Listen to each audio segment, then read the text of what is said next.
우리 인생 가운데 아주 중요한 세 가지 만남이 있습니다. 첫 번째 만남, 부모님과의 만남이죠. 부모의 만남입니다. 어떤 부모를 만났냐에 따라서 인생이 달라집니다.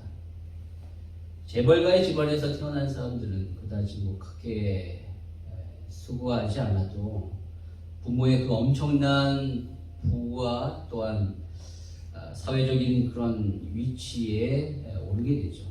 한국의 대부분의 재벌들이 그렇습니다. 삼성, 현대, LG, 하나, 많은 재벌들이 자녀들에게 그 엄청난 재산을 상속하고 그들이 기업을 물려받죠. 그럼 또 학자 집안에서 태어난 사람들은 어렸을 때부터 공부하는 것에 익숙해지기 때문에 자연스럽게 학문에 열중하게 되고 나중에 어떤 분야에서 석학이 되거나 아주 뛰어난 그런 전문가가 됩니다. 그럴 가능성이 굉장히 높죠.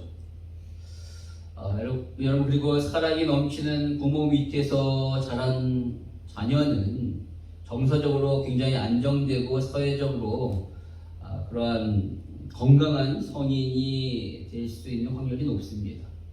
또 신앙의 부모 밑에서 아주 신앙이 좋은 믿음의 가정 가운데서 태어나서 자란 사람들은 끝까지 그 신앙을 지키며 유지하게 되죠. 이처럼 어떤 부모를 만나느냐에 따라서 그 사람의 성장 과정에 아주 지대한 영향력을 부모가 미치기 때문에 어떤 부모를 만났냐가 너무너무 중요합니다. 그러나 여러분 이 부모와의 만남은 내가 결정할 수 있는 것이 아니죠. 주어지는 것입니다. 그러나 여러분 두 번째 만남은 우리 인생 가운데 중요한 두 번째 만남은 내가 선택할 수 있는 것이죠. 바로 배우자와의 만남입니다. 부모의 만남이 우리의 성장, 즉 성인이 될 때까지 아주 중요한 지대한 역할을 미쳤다면 이 배우자와의 만남은 결혼 이후에 그 뒤의 삶을 결정하는 아주 중요한 영향을 미치는 그런 만남이죠. 너무너무 중요한 만남입니다. 어찌 보면 남은 인생을 살아가기 때문에 함께 살아야 하기 때문에 삶에 있어서 가장 중요한 만남이라고 할 수 있습니다. 그만큼 잘 선택해야 되겠죠. 근데 여러분 부모 그리고 배우자의 만남을 잘못 가질 수 있습니다. 잘못 만날 수 있어요. 이 만남을 실패할 수 있습니다. 그러나 여러분 가장 두 개의 만남을 실패할 수 있지만 절대로 실패해서는 안 되는 만남이 있는데 그 만남이 뭐냐? 바로 예수님과의 만남입니다. 예수님과의 만남은 절대로 실패하면 안 돼요. 이 만남은 반드시 있어야 합니다. 만나지 못하면 영원한 불행이 오게 되죠. 부모와 배우자는 이 땅의 삶에만 영향력을 끼치지만 예수님과의 만남은 영원한 삶에 영향을 끼치게 됩니다. 그분을 만나지 못하면 지옥에서 영원한 불행을, 영원한 흉보를 겪게 되고 그분을 만나면 천국에서 영원한 영생, 복을 받게 되는 것이죠. 따라서 우리 인생의 현재뿐만 아니라 영혼을 결정하는 가장 중요한 만남이 예수님과의 만남이기 때문에 이 만남이 가장 우리 인생 가운데 중요합니다. 여러분 이 예수 그리스도를 만난 사람은 변화됩니다. 예수 그리스도를 만났는데 변화되지 않는다. 그것은 예수님을 만난 게 아니에요. 진짜 만나지 못한 겁니다. 진짜 예수님을 만나면 반드시 변화돼요. 내가 예수를 그렇게 오래 만났는데 전혀 변화가 없다. 진짜 고민해 봐야 됩니다. 예수 그리스도를 진짜로 내가 만났는지 안 만났는지. 분명히 예수를 만나면 변화되게 돼요. 물론 정도의 차이가 있지만 예수 만나기 전과 그 이후의 삶은 분명한 변화가 있어야 된다는 거예요. 여러분 우리가 잘 아는 어거스틴 여러분 보십시오. 그는 10대부터 타락된 삶을 살았고 20대 초반에 사생활을 나왔습니다. 기독교 신앙을 저버리고 이단 종교인 마니교에 빠졌다가 후에 나중에 밀란의 주교 앙브로시우스와의 만남을 통하여 다시 한번 기독교에 관심을 갖게 돼요. 그러는 가운데 어느 날 정원에 있다가 아이들의 노랫소리를 듣게 되는데 그 아이들의 노랫말에 라틴어로 뭐라고 얘기했냐면 톨레레게라고 하는 거예요. 들고 읽어라, 집어들고 읽어라 라는 뜻이에요. 그 노랫소리가 귓가에 계속 머무르는 거, 맴도는 겁니다. 그러다가 옆에 있던 탁자에 있던 성경을 들어서 펼쳤는데 그 펼친 내용이 뭐냐면 바로 로마서 13장 13절에서 14절이었어요. 낮에와 같이 단정히 행하고 방탕하거나 술 취하지 말며 음란하거나 호색하지 말며 다투거나 시기하지 말고 오직 주 예수 그리스도로 옷 입고 정력을 위하여 육신의 일을 도모하지 말라. 이 말씀을 읽는 가운데 자신의 추악했던 과거의 삶이 막 떠오르면서 마음에 너무나도 큰 찔림과 고통이 오고 하나님 앞에 통해 자복하게 됩니다. 그러는 가운데 예수 그리스도의 구속의 은혜와 사랑을 경험하게 되죠. 그 이후에 그의 삶은 완전히 변화되어 그는 히포의 감독이 되게 됩니다. 그러면서 그는 개신교뿐만 아니라 캐톨릭에서도 인정하는 가장 위대한 신학자로 추앙받게 되죠. 그가 썼던 고백론과 하나님의 도성은 너무나도 위대한 복음의 진수를 보여주는 책이에요. 여러분, 또 영국의 고아의 아버지라고 불렸던 조지 물러는 어떻습니까? 그는 16살에 절도범으로 감옥에 들어가게 됩니다. 젊은 시절 술과 도박에 빠져서 삶을 방탕했던 그가 20살에 예수님을 만나고 난 이후에 그는 가난하고 힘든 자들을 돕는 일, 특히 산업혁명 시대 이후에 버려진 그 고아 아이들을 돌보는 일에 삶의 전부를 드렸죠. 그는 기도의 사람이었습니다. 물질을 초월하여 역사하신 하나님의 그 능력을 그는 매번 신뢰하고 의지하는 가운데 5만 번이나 기도 응답을 받는 사람이 되었어요. 그가 나중에 죽었을 때 그의 재산은 고작 $1,000밖에 없었습니다. 그는 평생 다른 사람들을 위하여 그리스도의 사랑을 전했던 사람인 것이죠. 여러분, 성경에서도 예수님을 만났던 삭개오가 어떻게 변화되었습니까? 삭개오는 잘 아시다시피 여리고의 세리장입니다. 세리는 그 시대에 유대인들이 세리직을 맡았죠. 원래 로마 사람이 해야 되는데 로마 사람들이 유대인들에게 세리를 잘 걷지 못하니까 로마 사람들이 자신들 말 잘 듣는 사람을 선택해서 세리로 세우신 겁니다. 근데 그 세리들이 누구를 위하여 일하는 거예요? 로마 사람을 위하는 거예요. 그러니까 유대인들이 얼마나 세리를 싫어했겠습니까? 그들은 대부분 깡패들을 동원해서 세금을 강제 징수했어요. 원래 정해진 세금보다 더 많이 과징 징수를 했고 그 차액을 자기가 착복한 거죠. 그러니까 아주 더 지독하게 많이 거두려고 했어요. 동족들은 지금 너무나도 힘들고 어렵게 살아가고 있는데 그들의 등골을 뽑아서 살아갔기 때문에 그들은 부자였고, 그렇게 살아가니까 모든 사람들이 세리를 손가락질했습니다. 삭개오는 그런 세리의 세리장이었다라는 거예요. 그러니까 얼마만큼 지독한 사람이었겠어요. 그런데 그가 예수 그리스도를 만나게 됩니다. 자신이 살고 있는 마을에 예수님이 오신다는 소식을 듣고 돌 무화과 나무에 올라가서 예수님을 보려고 했는데 예수님이 그를 보시고 그의 이름을 부르시고 그의 집에 유하고 그의 집에 들어가 그와 함께 대화를 나눈 가운데 그가 예수님의 말씀을 듣고 변화됩니다. 그리고 그가 어떻게 고백하죠? 내 재산의 절반을 가난한 자들에게 주겠고 내가 혹 강제로 징수한 것이 있다면 4배로 갚겠나이다. 여러분, 이것은 완전한 변화예요. 그가 그렇게 지독하게 살았던 이유가 뭡니까? 돈 때문이에요. 그런데 그 돈을 포기하겠다라는 거예요. 왜요? 이제 돈보다 예수님의 말씀대로 사는 것이 더 중요하다는 사실을 알았기 때문에 변화된 것이죠.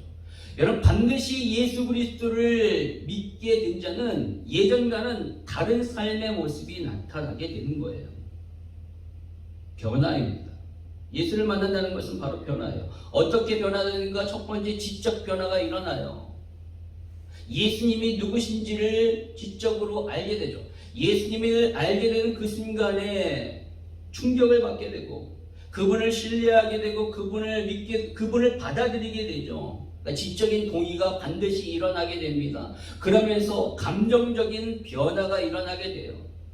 그분이 나를 위하여 진짜 죽었다는 사실이 내 마음 가운데 내 감정에 이게 탁 들어오는 순간 말할 수 없는 눈물과 기쁨과 감사가 터져 나오게 되는 것이죠. 감정적인 반응이 분명히 나타나게 되는 겁니다.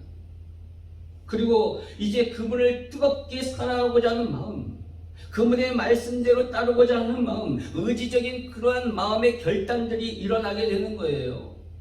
과거에 죄악된 것들을 버리고 주님이 그 원하시는 거룩의 삶으로 나가고자 하는 그런 의지적인 마음들, 결단들이 일어나게 된 거죠. 즉 예수를 믿는다는 것은 이와 같이 지정의, 인간이 가지고 있는 이 지적인, 정적인, 의지적인 요소들이 다 반응하여 예수님을 인격적으로 만나는 거예요. 단순히 머리로만이 아니라, 단순히 감정적인 차원이 아니라, 단순히 착하게 살아가겠다는 의지적인 결단이 아니라 이 모든 것이 종합적으로 총체적으로 예수 그리스도 앞에서 자극되고 반응되고 그리고 하나님 앞에 그 예수님 앞에서 결단되어지는 겁니다. 그래서 결국 주님이 원하시는 삶으로 나아가는 변화된 삶의 모습이 나타나게 됐죠. 여러분, 저는 모태 신앙이었지만 20년 동안 구원에 대한 확신이 없었어요. 그렇게 교회를 오랫동안 다녔지만 복음을 전혀 몰랐습니다. 그래서 늘 죽음에 대한 공포, 죽으면 지옥 갈 것이다라는 확신, 천국에 대한 확신이 아니라 난 진짜 죽으면 지옥 갈 거야 라는 생각에 그 불안함 가운데 사로잡혔어요. 늘 그게 제 20살 때까지의 늘 말할 수 없는 불안함이었습니다. 근데 저희 누나가 큰 질병으로 쓰러지는 가운데 그 사건 때문에 저희 집안에 있는 모든 사람들이 다 변화되었어요. 누나의 그 기적적인 치유와 회복을 통해서 변화되더라고요. 근데 저만 변화되지 않아요. 너무 이상하더라고요. 다 하나님 앞에 막 변화되고 막 하나님 앞에 인생을 바쳤는데 저만 안 변하는 거예요. 그럼 왜 나는 안 변할까? 다른 사람, 우리 식구들 다 변하는데. 그래서 저도 변화되고 싶어가지고 제가 재수할 때였는데 기도원에 올라갔어요. 기도원에 올라가서 성경을 읽는 가운데 그때 이제 예수님을 만나게 됐어요. 예수님이 진짜로 믿겨지기 시작합니다.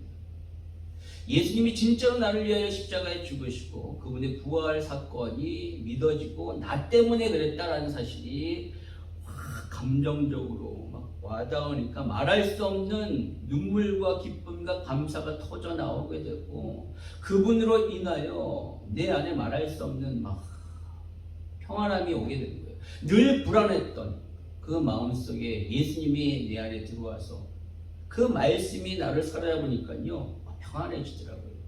그리고 삶이 달라지기 시작했습니다. 그 이후에 인생의 방향이 완전히 달라지게 된 것이죠.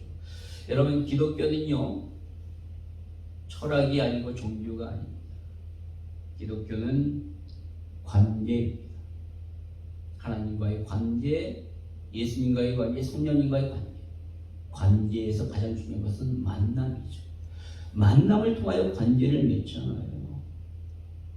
따라서 진정 분명한 만남이 없다면 그것은 기독교가 아닙니다. 그 만남이 꼭 신비적인 체험이 아닐 수 있어요. 그 만남이 특별한 어떠한 사건이 아닐 수 있습니다. 그러나 분명한 사실은 내 생각과 마음과 영혼 깊은 곳에 예수님의 사랑이 들어오고 그것을 알게 되고 그것을 느끼게 되고 그로 인하여 내가 진짜로 예수님 앞에서 구원받았다는 사실이 확인되어집니다. 그것이 예수님을 만나는 것이죠. 그로 인하여 예전과는 다른 삶의 모습이 나타나야 합니다. 진정으로 예수님을 만난 자는 그러한 변화의 모습이 있게 되죠. 여러분의 삶 가운데서 그러한 만남이 있는 줄 믿습니다. 그리고 그런 만남이 있기를 소망합니다. 여러분, 오늘 바울이 이렇게 자신이 예수님을 만났다라는 것을 오늘 유대인 앞에서 이렇게 선포했어요. 얘기를 했어요. 이것을 우리는 소위 간증이라고 말할 수 있습니다. 오늘 바울은요, 예루살렘에 왔어요.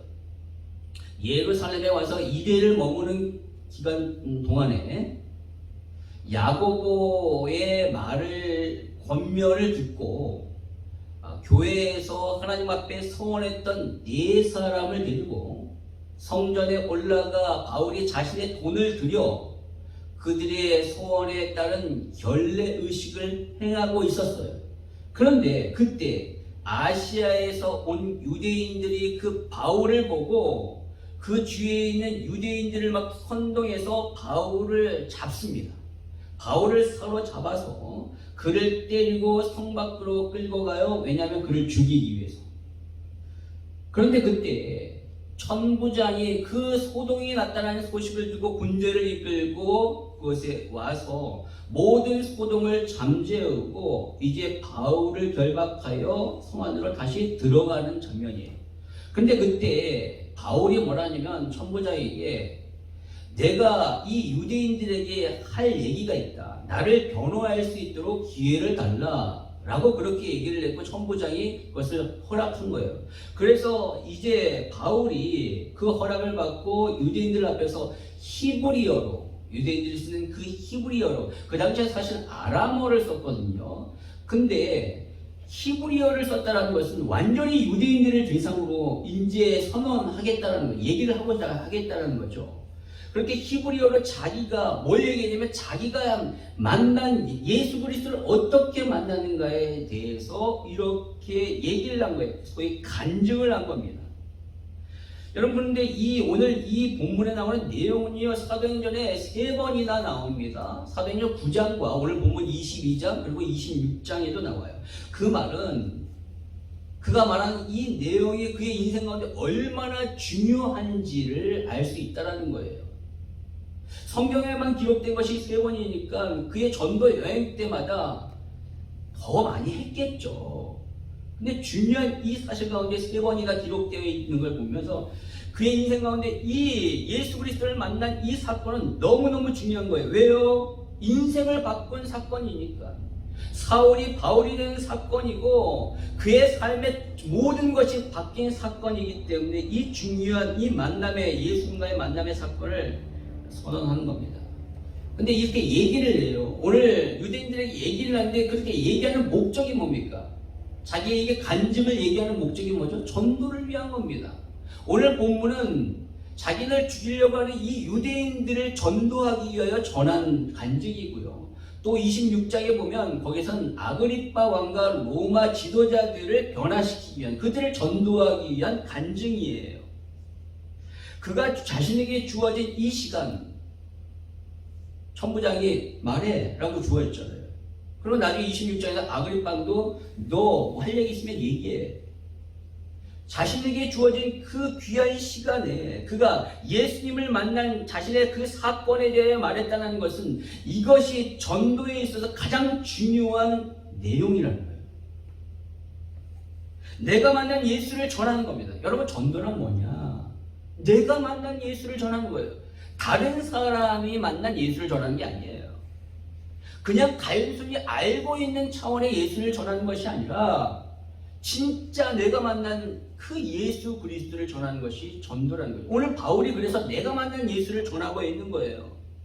그리고 그것을 거침없이 말하고 있다는 것은 이미 그가 이러한 시간이 주어질 때 어떻게 말할 것인가 그 안에 그것이 정리되었다는 거죠. 그러니까 간증이 정리된 사람이에요. 여러분, 우리는 이런 간증이 내 안에 있어야 됩니다. 정리가 되어 있어야 돼요. 그래서 누가 누구를 어떤 상황에서 누구를 만나든 간에 내 안에 있는 것들을 이야기할 수 있도록 준비되어져야 한다는 것이죠. 베드로 사도는 이렇게 얘기합니다. 베드로전서 3장 15절에 보니까 너희 마음에 그리스도를 주로 삼아 거룩하게 하고 너희 속에 있는 소망에 관한 이유를 묻는 자에게는 대답할 것을 항상 준비하되 온유와 두려움으로 하고. 우리에게는 간증이 있어야 합니다. 준비된 간증. 그것이 전도의 가장 중요한 내용이기 때문에 그 준비된 간증을 증거해야 돼요.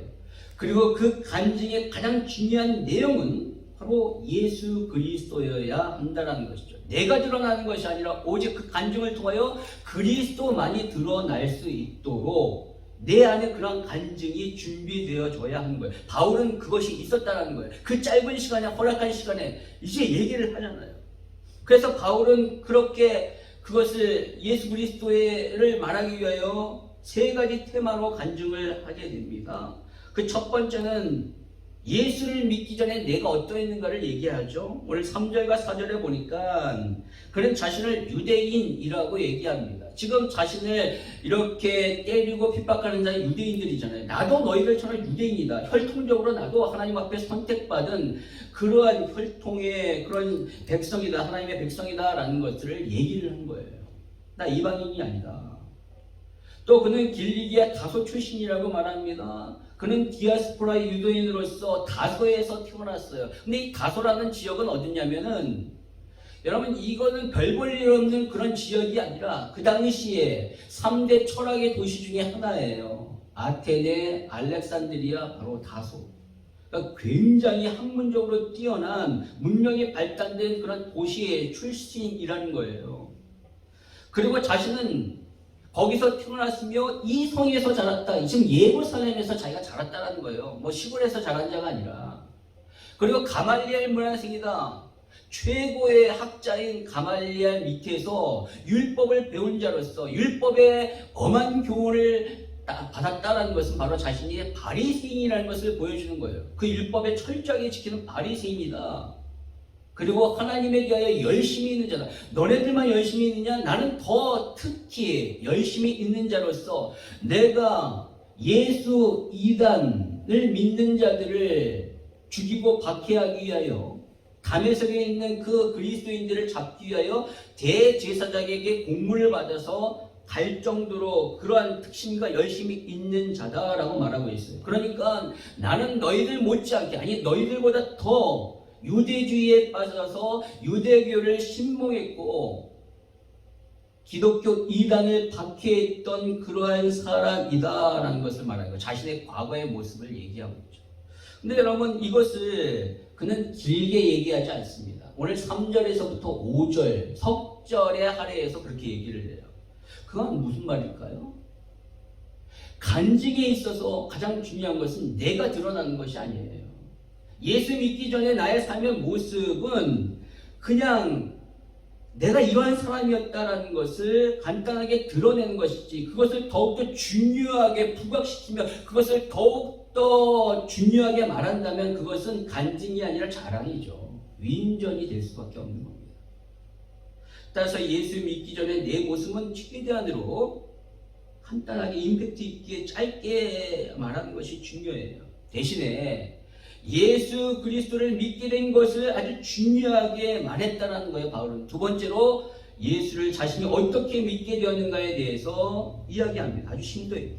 즉 그는 다메섹 도상으로 가는 가운데 정오 12시쯤에 아주 강력한 큰 빛이 자기에게 임하게 되었고, 그런 가운데 소리가 들렸는데 바로 사울아 사울아 네가 왜 나를 박해하느냐라는 소리가 들렸다는 거예요. 그런데 다른 사람들은 그 빛만 보였지 그 소리를 듣지 못했다라고 말합니다. 그리고 그 광채로 인하여 그가 바울이 눈이 멀게 되었고 사람들의 손에 이끌려 다메섹에 들어가게 됩니다. 그리고 그는 예수님이 보내신 아나니아라는 사람을 만나 눈이 떠지게 되고 예수님이 자신에게 나타나신 이유, 자신을 부르신 이유를 듣게 되죠. 바울은 이렇게 예수님을 만난 사건, 자신이 예수님을 어떻게 만나는가에 대해서 오늘 6절에서부터 16절에 이르기까지 무려 10절 넘게 할애하여 얘기를 하고 있는 거예요. 바로 간증에서 가장 중요한 것은 예수 그리스도의 만남입니다. 그분이 나의 인생 가운데 어떻게 들어오셨는가, 내가 그분을 어떻게 만났는가를 드러내는 것, 그것이 가장 중요한 것이죠. 그리고 마지막으로 그는 예수 그리스도를 만난 이후에 자신의 삶이 어떻게 변화되는가에 대해서 이야기합니다. 그는 오늘 여기서 보니까 세례를 받고 죄 씻음 받은 후에 오늘 본문에는 생략되어 있지만 그가 예수를 믿고 나서 3년 동안 아라비아에 내려가 거기서 머무는 가운데 아주 깊은 묵상을 하다가 나중에 3년이 지난 후 예루살렘으로 오게 되었는데, 그렇게 돌아와 성전에서 기도하는 가운데 예수님으로부터 이방인의 전도에 대한 사명을 받게 되었다라고 오늘 본문은 말하고 있어요. 그래서 자신은 그것을 위하여 지금까지 살아왔다라고 고백하죠. 예수를 박해하고 핍박했던 그가 예수를 위하여 사는 삶이 됐고, 예수 그리스도 때문에 핍박을 받는 삶이 되었어요. 교회를 무너뜨렸던 그가 교회를 이제는 세우는 삶이 되었다는 것이죠. 여러분, 오늘 바울이 이렇게 예수님을 만났을 때 그는 예수님 앞에 아주 중요한 질문 두 가지를 하게 됩니다. 그 첫 번째가 뭐냐면 오늘 8절에 주님 누구시니까? 라는 질문이죠. 여러분, 이 질문을 우리의 인생 가운데 반드시 해야 되고 이 질문에 대한 분명한 답이 우리 가운데 있어야 돼요. 그래야지만 간증할 수 있는 것이죠. 오늘 그의 질문에 대해 예수님은 뭐라고 말씀하십니까? 8절에 나는 네가 박해하는 나사렛 예수라 라고 말하고 있습니다. 여러분, 이 말은 바울에게 어떻게 들리는가? 이렇게 들리는 거예요. 바울은 예수는 죽었다라고 분명히 알고 있어요. 근데 지금 그 예수가 살아서 자신에게 예수 말하고 있잖아요. 이건 어마어마한 충격인 거예요. 바울은 지금 자신에게 말하고 있는 그가 예수라는 사실을 아는 그 순간에 진짜 예수님이 부활했다라는 것을 믿게 된 거예요. 알게 된 거예요. 그동안 떠돌던 그 헛된 소문이라고 생각했던 그 얘기가 진짜구나라는 것을 알게 된 것이죠. 그럼 누가 부활합니까? 사람이 어떻게 부활할 수 있어요, 스스로?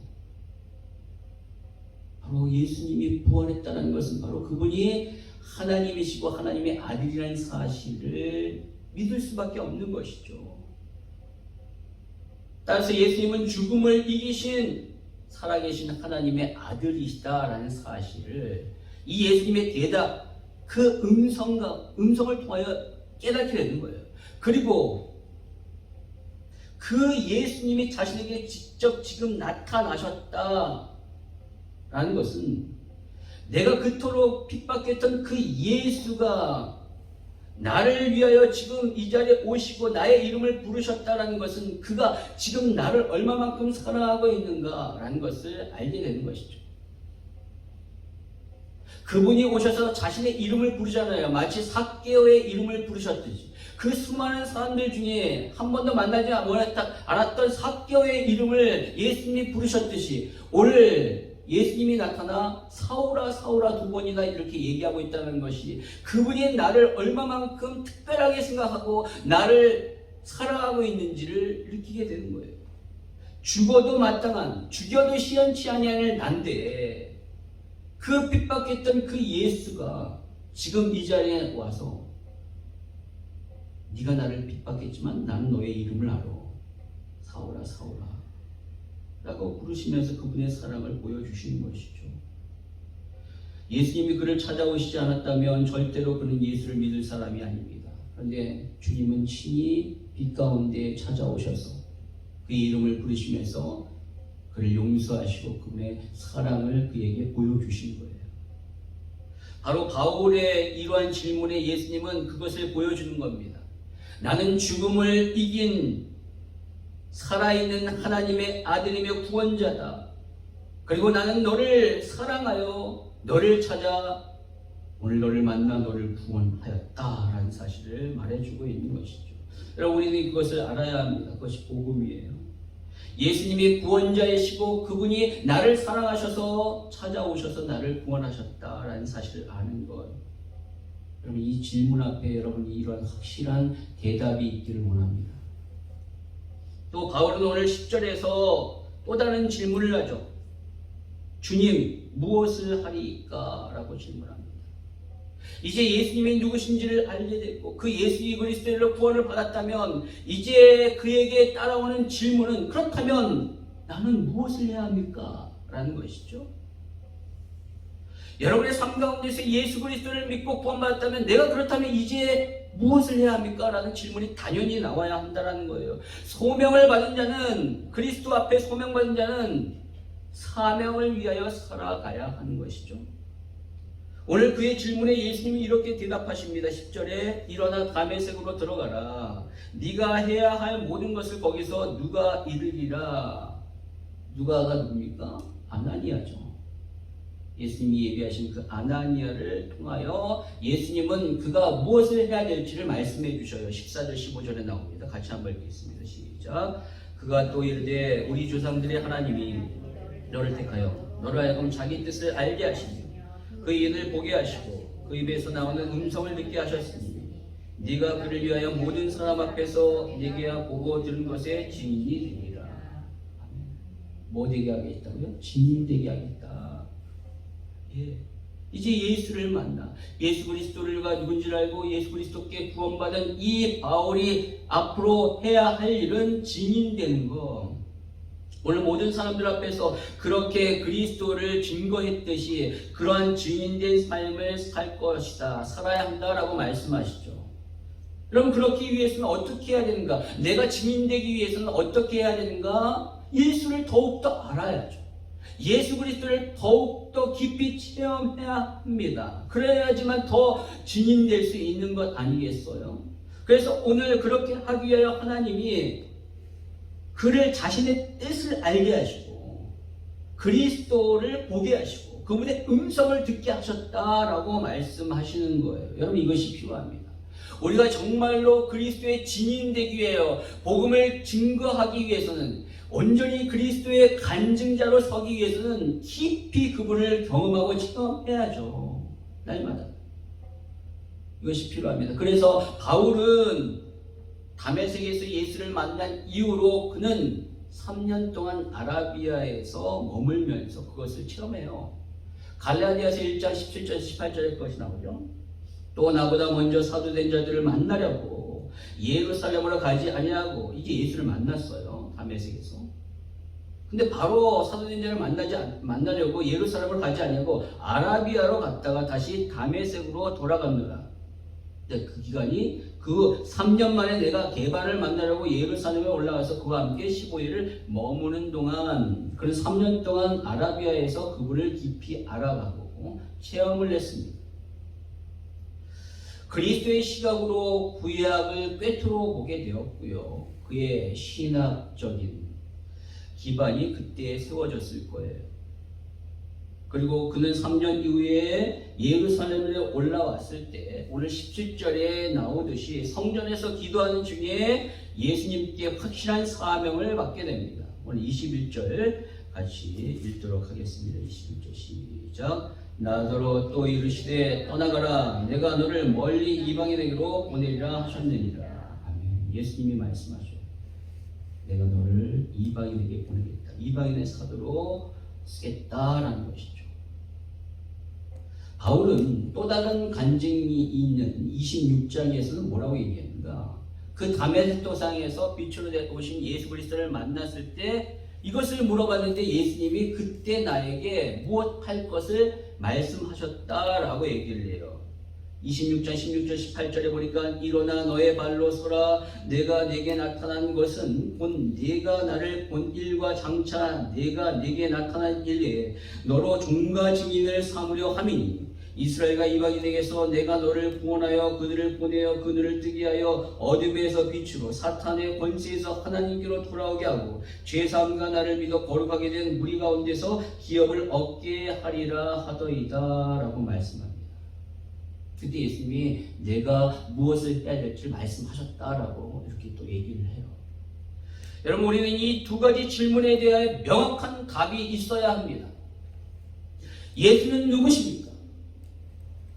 예수는 사망 원세를 이기신 부활하신 하나님의 아들이시며 우리를 구원하신 구원자이십니다. 그분이 우리를 너무너무 사랑하셔서 우리에게 직접 찾아오셨고 우리를 구원하셨습니다. 내가 그분을 찾아가는 것이 아니라 그분이 찾아오셨기 때문에 그분의 사랑으로 인하여 구원받은 것이죠. 그렇다면 나는 무엇을 해야 합니까? 그분을 증거해야 합니다. 내가 만난 예수 그리스도를 오늘 바울이 했던 것처럼 증거해야 돼요. 간증해야 돼요. 그러기 위해서는 어떻게 해야 됩니까? 그분을 더욱더 깊이 체험하고 알아가야죠. 날마다 말씀과 기도 가운데 주님을 더욱더 알아가고 체험함으로 말미암아 내 안에 그리스도로 충만해 있을 때 그 그리스도를 더욱더 힘있게 증거할 수 있는 거예요. 마치 바울이 3년 동안 아라비아에서 그리스도를 아주 깊이 체험했듯이 그러한 시간이 여러분에게 반드시 있어야 하는 거예요.